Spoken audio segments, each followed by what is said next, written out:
Welcome to the In All Things podcast. Here, we talk about everything from friendship and personalities to contentment and faith. Our goal? To encourage you to seek Christ in all things. Hey, how's it going? I'm your host, Sierra. Let's imagine you're in my living room and dive into real conversation. Today, I have a very special guest to introduce you to. I'm really excited to have my mom joining me on today's episode. We are going to be talking about parent relationships with adult children.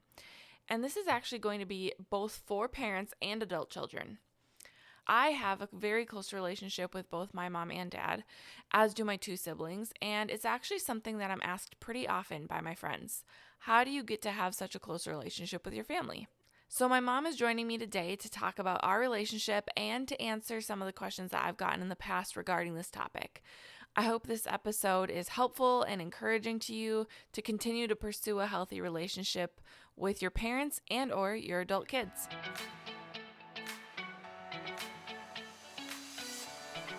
Hi, Mom. Hey, Sierra. Welcome to the podcast. Thank you. Thanks for coming on today. I'm excited. Yeah, me too. Can you just introduce yourself to anybody who does not know you? Okay, well, I'm Sue Persons, and I've been married for about 33 years or so, I guess, this summer. And I have 3 kids, ages 20, 22, and 26. So I taught school when I first got out of college, and then after Frankie was born, I've been home for about 22 years. Currently, we own a vacation rental property, so I do a lot of cleaning because I like to know what's going on up there.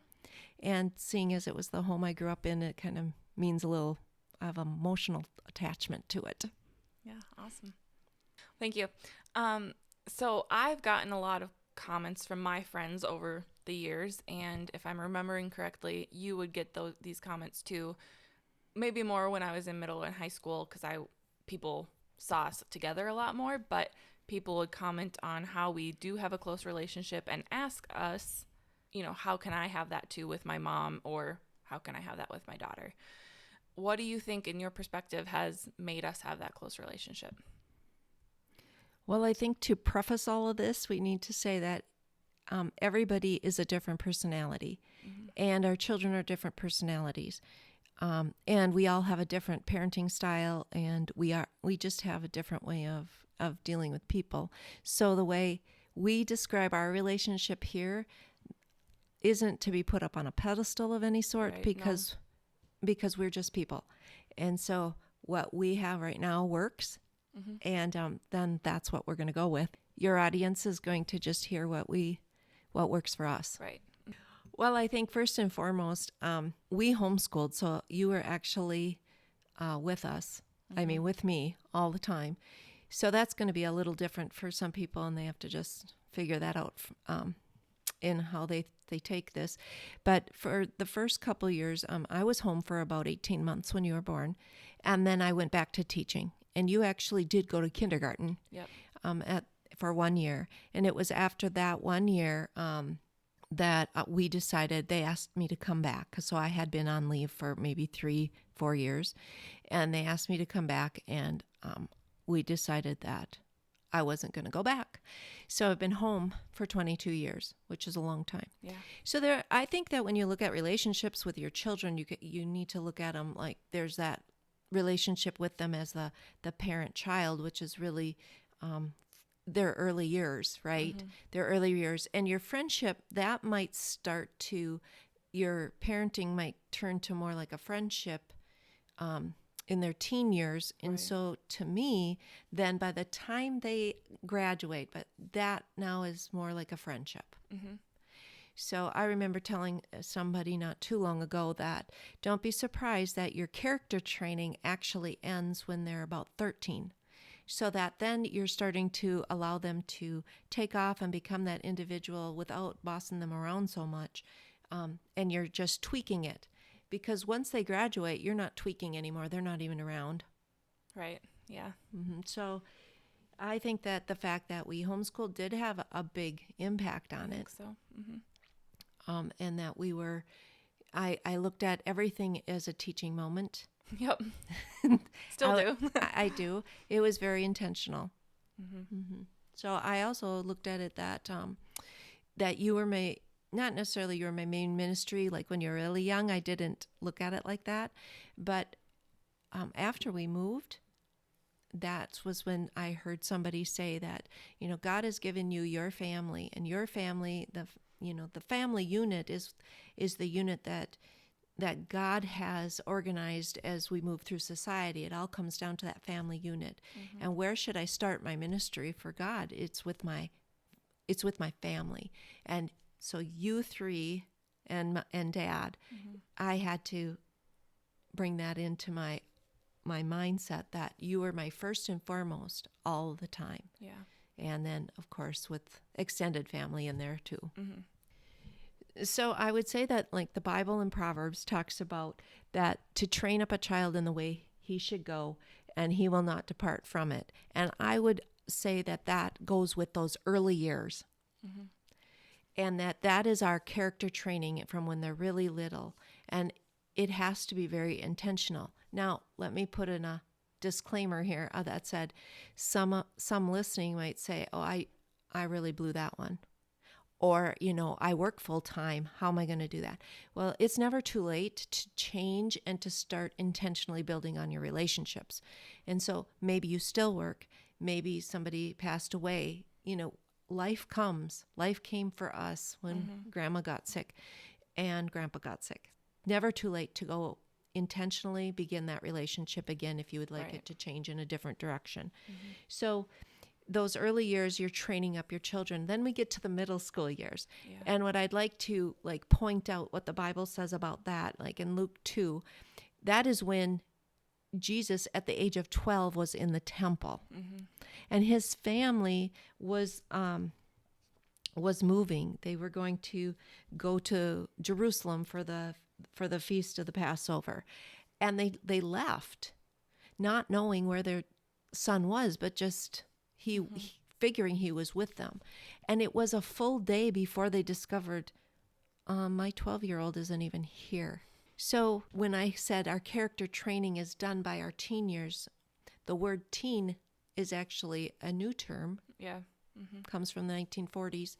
But the thing is that we as parents, do we allow our children at age 12, would we not know that they weren't with the caravan? Because we are so, everybody has to know where people are at all the time. And could we trust that 12-year-old to get through what he needed to get through? And obviously Mary and Joseph did. And obviously Jesus made a wise decision, being he was God. He was in the temple. Right. But not all kids at that age 12 are going to make wise decisions. And my kids didn't always make wise decisions and went through some hardships with bullying, even though we homeschooled. Right. And I think that's one of the things that I see that made us have a close relationship or encourage that or fostered that, because I then learned at a fairly young age that friends do kind of come and go in life. And you used to say to us that friends are for a season and family is forever. And I do understand that not everybody has that blessing, and I look at it as a blessing for sure. But I think that then encouraged me to go, like, I went to you with the problems that I was having, and from there, you helping solve those problems and talking through them then further developed that friendship for you and I to have. And I think that that's one thing that brought us to where we are today. I think you're right. When we have that opportunity to walk alongside each other, whether whomever our relationship is, but especially between a parent and a child, that time that we had during that year of bullying, that was really a hard time. And I think as a parent, and this isn't a parenting thing, but to always validate your child's feelings, because if they are feeling down, if they're feeling excited, if they're feeling apprehensive or anxiety, you need to validate that, because those are true feelings. And even though you know that maybe there might not be a substantive reason for that feeling, that is what they're feeling. So to validate that. And we took the time to validate that you were being bullied. And at first I'm like, that person is not doing that. Yeah. And then, you showed me the notes, or you showed me an email, and I started to believe it and to validate, but it also gave us a very intentional teaching moment. And that Right. teaching moment was to talk about conflict resolution. How do we go about this? Why do you think this person is? Always looking from, look at our viewpoint, but always looking at why is this other person making the decisions that they are making, and trying to understand it. And though you didn't always want to, I think we did go 2 or 3 times to the parent and the child, and it made like a appointment to meet with them. Well, and I think that helped too, because then you were showing me what healthy conflict resolution looked like, because you kind of headed that up most of the time. And so approaching that and being honest with what was happening, and then making, I guess, restorative steps too, and showing that, and exemplifying that was big. And I think that validated your feelings, and you knew that trust between the two of us came forth. So there's Right, because you were like fighting for me, not in an argumentative sense, but you were taking my side and you were standing up for me. Yeah, I was supporting you. Yep, those teen years are hard, but that's where that character building, I think, comes into it. And so we ended up coming through that, and then we move into adulthood, right? So then in Titus, the older women are likewise to be reverent in behavior. This is from Titus 2. Not slanderers or slaves to too much wine. They are to teach what is good and to train the young women to love their husbands and children, to be self-controlled, pure, working at home, kind and submissive to their own husbands, that the word of God may not be reviled. So by the time we're adults, now I'm looking at you as an adult. Right. And my goal there is to be that friend. God created us as individuals. We have individual personalities. And as individual personalities, I have a unique way, if you want to talk about those love languages. Yeah. I have my own love language, but my children each have their own. But I think then, as adult children, one way that we can initiate a close relationship with our moms is to, to find out what she likes to do for fun, and then do that with her. So if she likes gardening, go garden. If she likes to bake in the kitchen, bake with her for a morning, or go shopping or something like that. Making that effort shows that you are recognizing what she likes, and making, you're finally recognizing that, oh, mom's a person, her own person too, which as children we don't really understand fully. And so, and then that also then just fosters that relationship environment too, to help you guys get closer. And you never know what topics will come up while you're baking or fishing or gardening, and can just have really good conversation too. Right. So then, if a parent and child don't have a close relationship as adults, then what are some ways that the mom can initiate that relationship with their daughter or son? Well, I think that asking my kids, and this all depends on where they live, but I could ask them to go out for coffee, right? How would I initiate a relationship with a friend? Right. I might go out, I might invite them over, right? I might say, hey, I'm going to have a game night. I might say, I would like to have a Bible study. Sure. Would you like to come to my Bible study? I might say, hey, I think I'm coming your way. Do you want to meet me halfway and we'll go out for lunch or whatever? Or, hey, I'm thinking of painting your old bedroom. What color do you think? So it would be the same questions back and forth. Sure. It would be, and it doesn't mean that I'm going to say, oh, hey, I really like, I need help picking out a microwave because you just bought one. I'm not going to buy the same one you like just because you liked it. Right. Right? But I'm asking for an opinion. Sure. And then that just sounds like you're kind of realizing, okay, they're not little anymore. They're an actual adult, and let's treat them like an adult. Right. Yeah. And then I'm always there if they call and say, hey, do you have that favorite recipe? I answer them. Or they call crying for some reason, we all have those moments, and they feel inadequate. So then I'm there to build them up and encourage them. Or they're really excited, and then I'm excited with them. So, there's this idea that I probably learned somewhere in my college stuff that has the idea that a mom carries that baby, and that there's that umbilical cord, and they have that tie to that child. And so as a child, no matter what your age, that when you're excited, I'm going to be excited, but when you're hurting, I'm going to really hurt. So I feel what you feel. That's kind of how that works. But a dad, they don't have that umbilical cord tie. So they see you more as an individual. They are an individual, and they see their children as individuals. They don't have that tie. So as moms, it's important to have that close relationship. I mean, your child, no matter if it's a broken relationship or right now, somewhere probably yearns for that, because I think God puts that in us.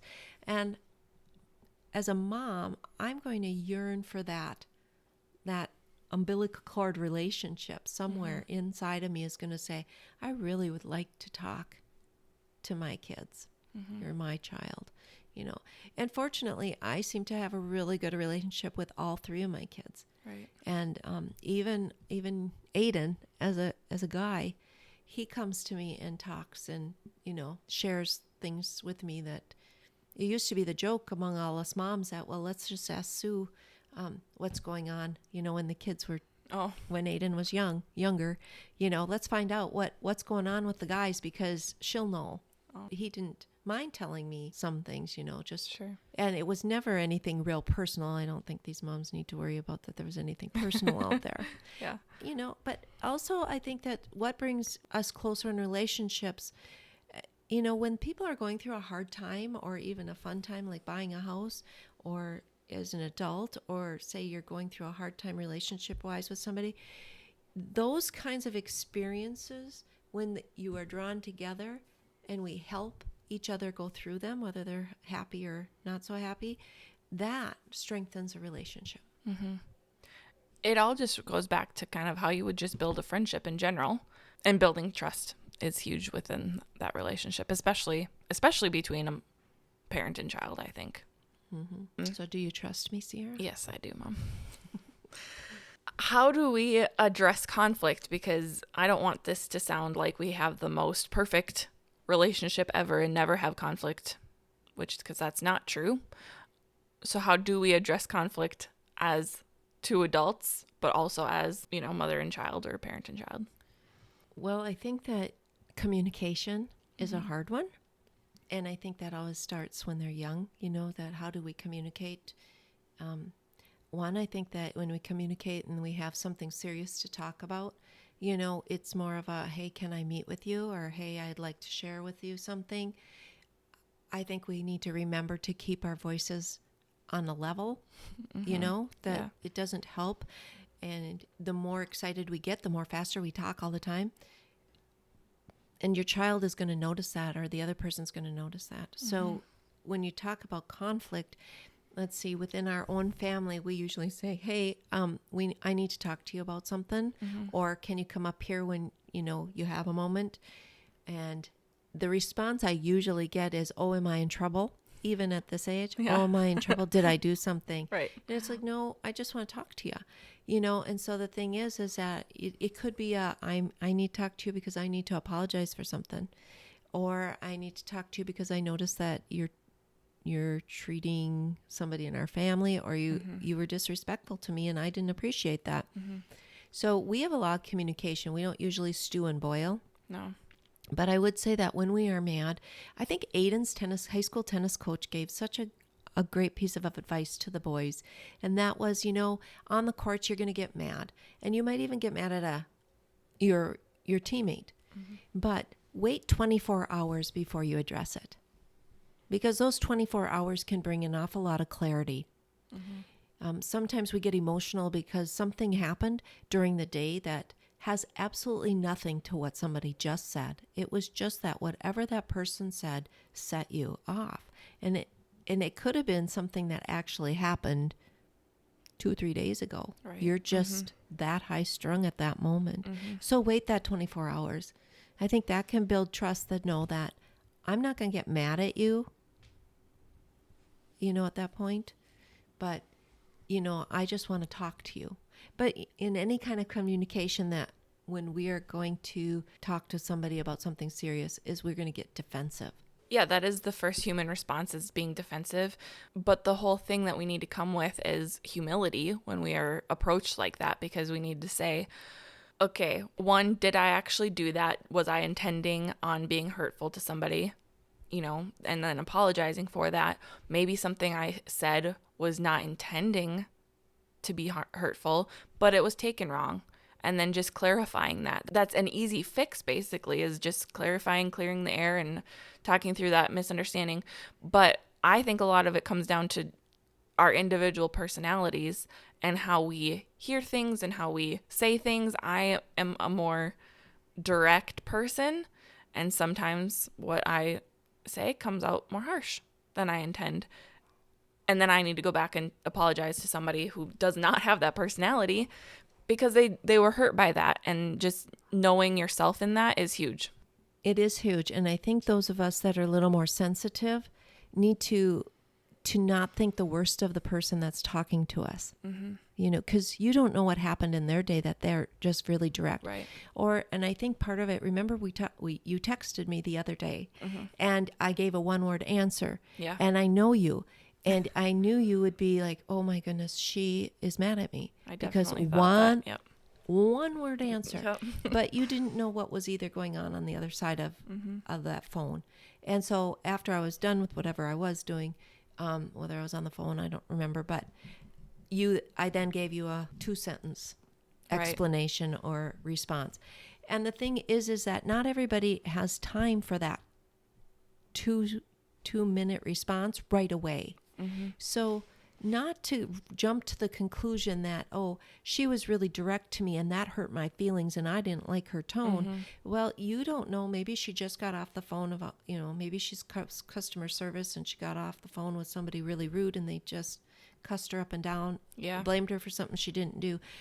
Maybe she didn't get a good night's sleep. You don't know. So I think we need to learn. Mm-hmm. This is a learning, or ask ourselves, did I really deserve that? Or maybe there's something going on, and maybe say a quick prayer for that person you're having the conversation with. I think that's why when you were young, we would try and it helped that we validated your feelings, and we also validated the fact that the other person, whatever they said that hurt your feelings, might not have meant it. Right. And we looked at it from both sides. Mm-hmm. And I think as soon as we can remember there's two sides there, and we don't know what's really going on in the other side, but they don't know what's going on with us either. Mm-hmm. So when you come together face to face, it's not on a text, it's not on a phone call. Right. Face to face, you can read their face, you can listen to the intonation, hear the words. It might not have been anything. Right, exactly. And another part of the personality is how you kind of resolve that. Just being understanding of how that person wants to talk about it or wants to approach the conflict. Because, for example, when I am upset about anything, really, whether it's at somebody in our family or just an outside situation, I would like to talk about it for hours and hours and hours, and sometimes days and days and days, and I just want to get it all out, maybe cry a little, get some hugs in, But you've talked about yours. Well, when I get upset, I have a very long fuse for the most part, unless something else is going on in life. But I have a very long fuse. So when I'm done, I want to run. Mm-hmm. So I'd like to jump in the car and maybe just go for a ride for 30 minutes or so and just think and process and come back, and then I'm done. Yeah. I might be upset still, but everybody's different. And that's what I mean is that remember, we're the parent and we're the role model. And according to Titus 2, we're that role model for the younger generation. So, words that come out, you can't take those back. Words can hurt. Can't take them back. Mm-hmm. So it's better not to say anything. Yeah. But then just understanding, like, okay, if you and I are having conflict, okay, I need to understand that you might need to just take space. And it doesn't mean that you're really, really mad at me particularly. You just need to take time so that you don't say anything you don't mean. Right. And I would like to just talk about it every which way 10 times. Yeah. So. Well, that takes care of conflict resolution. Yeah. And how we talk things out. But Sierra, what do you think? How do you think your mom builds a relationship with you intentionally as an adult? Well, I think like what I suggested earlier for, you know, adult children to do with their moms, you also do with us and say, okay, well, what does Frankie like to do? What does Aiden like to do? And Sierra like to do? And then you make that effort. Like, so last weekend we hadn't gone shopping in a long time, and I asked you if you wanted to go, and you were like, yeah. And so we spent half the day shopping, and that was fun. And you have a certain TV show that you watch with Frankie. I remember when we were young, or you were young. I guess I was younger. You and I would walk around the block, and I remember Frankie saying once, "I can't wait, Mom, till I'm old enough to go on walks around the block with you." Oh. And it was your time with me that otherwise kids in action were always going on. So when Dad was home, you needed that talking about things time. Yeah. Now today, Frankie and I go for walks, and Aiden runs upstairs because empty nesting hasn't quite occurred. It did occur, and then COVID hit. But Aiden runs upstairs and says, "You're always on a walk when I come up." So, the thing is that for Frankie, I had that time when she was young, and we did 4-H, and we did a dog and agility, and then Frankie, our little Elsie, became a therapy dog, and that was our time together. Mm-hmm. So you were more the walks at that point in time, and Frankie ended up to be, we did therapy dog together, and Aiden, we ended up to coach Lego League and whatever comes after Lego League. So then, because we were the coaches, that was time spent, and everybody else left. Aiden was home, so then we had that time together. Yeah. So we did. And tennis, though I didn't play tennis with him, I love tennis. Mm-hmm. And so I would go to all his games, and that was time too. And then I got involved volunteering somewhere in there too. Mm-hmm. Yeah. So I think it's just making it intentional time with each of us, and which goes again back to what you would do with a quote unquote regular friend. Right. It's just with your adult children, and that's why I think it's looked at differently. Right. Well, and I probably wouldn't wash my adult friends' towels. That's probably just saying true. That. But if you don't wash my towels either. I don't wash your towels either, but because he's home. But that is something, if Aiden doesn't ask a lot of me. Mm-hmm. He really doesn't. So the thing is that if I say, "Hey, I could wash your towels right now. Would you like me to do that?" I can do that. And those are the kind of steps that I try and take to make little steps of intentional actions so that we stay connected, that I do that, and then, or maybe I text him and say, "Hey, I'm at the grocery store. Do you need any snacks?" Or I'm coming, you're coming home. "Hey, do you want a special meal?" Mm-hmm. Those are kinds of intentional things for my adults. There are the times that, "Hey, do you want to go? I want to go on a little trip somewhere," or, and you and Frankie and I went to the Creation Museum together. Yeah. And that I found, that was really fun. That was really fun. But, there are the items that, those little positive things are. Well, and that's like love languages, acts of service would be doing somebody's laundry or whatever. Aiden's love language is snacks. So that in of itself is his own, serving that one. But, and then, quality time or words of affirmation, like any of them. Mm-hmm. Kind of identifying it and then just like showing the person that you love them through those ways. Mm-hmm. I had a really close relationship with my dad, and I think it stemmed from him taking me to school every day. Every morning. He could go to work earlier. He owned a company, and he probably should have gone to work a little earlier every day. He would drive me to school every day on his way to work. So it was only about 15 minutes in the car. But that little bit of time built that. And today we have so much time when in after school activities or before school activities, and that intentional time that he took with me was important. So there are times when between a parent and an adult child, trust is broken. How can that be healed, and how can that be rebuilt? Well, I think you have to take into consideration again that we have each have individual personalities, and we're coming together as adults. So we need to treat and have that respect as an adult. And we don't belittle and try to condone and use it as a teaching moment, blah, blah, blah. More so, we're going to walk through it together. So if you just shut it off, which is probably if I got hurt, I don't want to talk about this right now. Mm-hmm. But that's what you'd have to realize is I don't want to talk about this right now because I have to process what just happened. Mm-hmm. You, on the other hand, would want to talk about this right now. So it really depends on whose trust was broken. Mm-hmm. Did I break your trust? Then I'm going to have to say to myself, okay, as the adult parent in the situation, I need to listen to you right now. I need to apologize right now, and we're going to have to talk about this right now. But as an adult child, if I broke your trust or if you broke my trust, I might say, I cannot talk about this right now. Mm-hmm. You're going to have to respect that. Yeah. Which is going to be really hard for you because of your personality. But again, I think that we just need to look at whose personality, who got hurt, what really happened, because there's varying degrees of trust that can be broken. Yeah.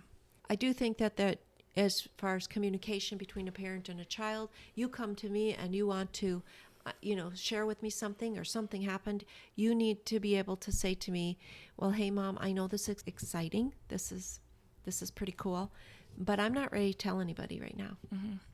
Or I know this is devastating, but I need you to just not share this with anybody. I know that's hard. I know you want to share it because you will want people to pray right now. Mm-hmm. But right now, I just need you to respect that this is the wall and it's between you and I. Mm-hmm. Whether it's super exciting news or it's kind of devastating news. And in that respect, then I would have to respect that, wouldn't I? And I would have to celebrate with you or just pray for a new outcome, whatever the devastation was that just occurred for you. Mm-hmm. And if I did go and blab, then you'd need to come and talk to me about that. Right.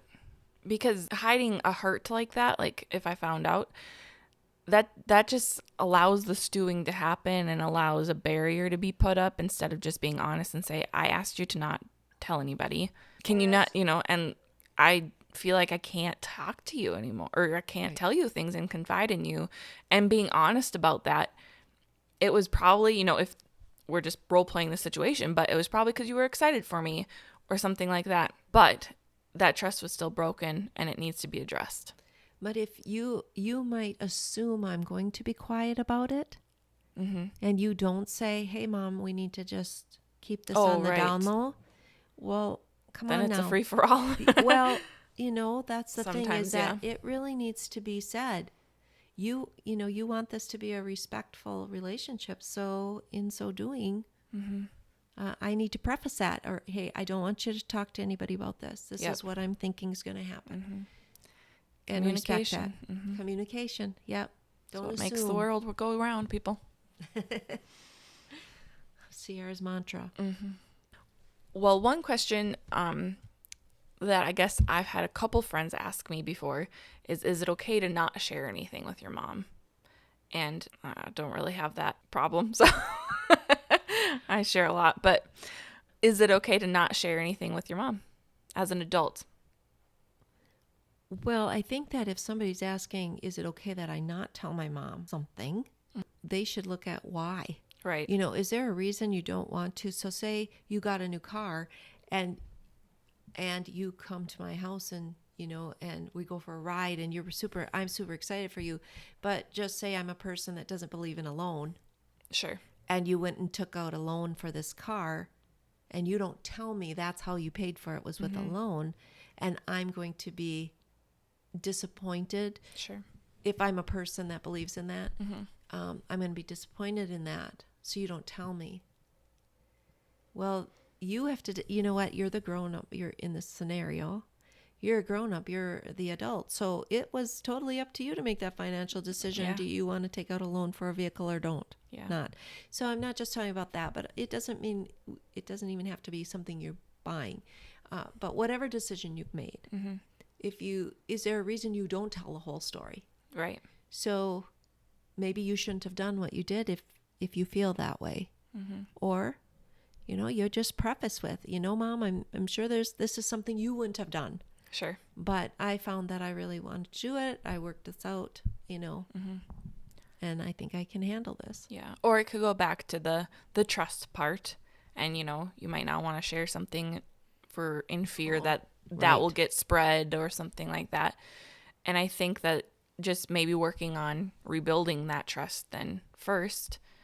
And honestly, it can go both ways. You might not want to share the same thing, with me. I might be the one who disapproves of loans that you just took out one, And as two adults, we both have to realize, no matter who made that decision, that okay, the other person is an adult and they can make their own choice, and they're going to have to live with that choice, good or bad, But I think that the amount of, information that you choose to tell your mom is just going to depend on your relationship. And whereas you and you're also my best friend. So when I am telling you something, I'm telling you as my mom, and I'm telling my best friend. But even if your mom, whoever's listening, even if your mom isn't your best friend, doesn't mean that you don't have a close relationship, just because that's not what your close relationship looks like. Mm-hmm. And you might not want to talk to them about certain things. And I'm sure that eventually in life there will be things I don't necessarily talk to you and tell you. Oh, I would agree. There are going to be those things. I also would say that, you know what, though, if you're keeping something from your mom, mm-hmm. but you are willing to tell others, then that piece of information could get back to her. Sure, so if you don't tell your mom and that piece got back to her, now she's going to feel, I would be hurt mm-hmm. because of our relationship, but I would be hurt to find some exciting news about you from somebody else. Right. That you didn't call me, mm-hmm. That. So I think that's, and the little things that you think might not be exciting could be exciting. Mm-hmm. Well, before we wrap up, are there any resources that you used or that you would recommend to other people, whether it be adult children or parents? Well, for me, because this is me, there's always scripture, and to base our relationships in scripture. And because we homeschooled, every year I went to conferences. Mm-hmm. And so those conferences would have, had speakers that basically talked about this kind of stuff. Sure. So I think that's helpful. I think finding a mentor mm-hmm. is important. Yeah. And, so that mentor can help guide you through. And I don't think you should ever worry about asking a question of somebody. Mm-hmm. I have some women who call and ask mm-hmm. questions, and it might even just be a quick text. Hey, some of these are, hey, do you know a financial planner? Something like sure. that. But then you get text, and I don't even know maybe these women, but mm-hmm. they think I might know somebody who, or I know somebody who knows somebody. Mm-hmm. Don't ever not ask, because a good question helps guide that. And that question, some questions to ask your mom, that helps build the relationship. Right, exactly. That is a sign of respect. Mm-hmm. Or, hey, I really like your egg bake. Sure. What is the recipe? Could you mm-hmm. give me your recipe? Well, that makes me thrilled. Yeah. That builds that relationship. Mm-hmm. Perfect. So, well, thanks so much for coming on today, Mom. I appreciate you. I appreciate you too, Sierra. So, have a great day, everybody. Bye-bye. Thank you for joining today's conversation. I hope this was an encouraging episode as you continue to walk with the Lord. If it was, please leave a review on Apple Podcasts. This helps with the app's algorithm and allows In All Things to be accessible to even more people. Share with your friends and give us a follow on Instagram and Facebook. You can find us at In All Things Pod on both of those, and visit our website at inallthingspodcast.com. See you next time.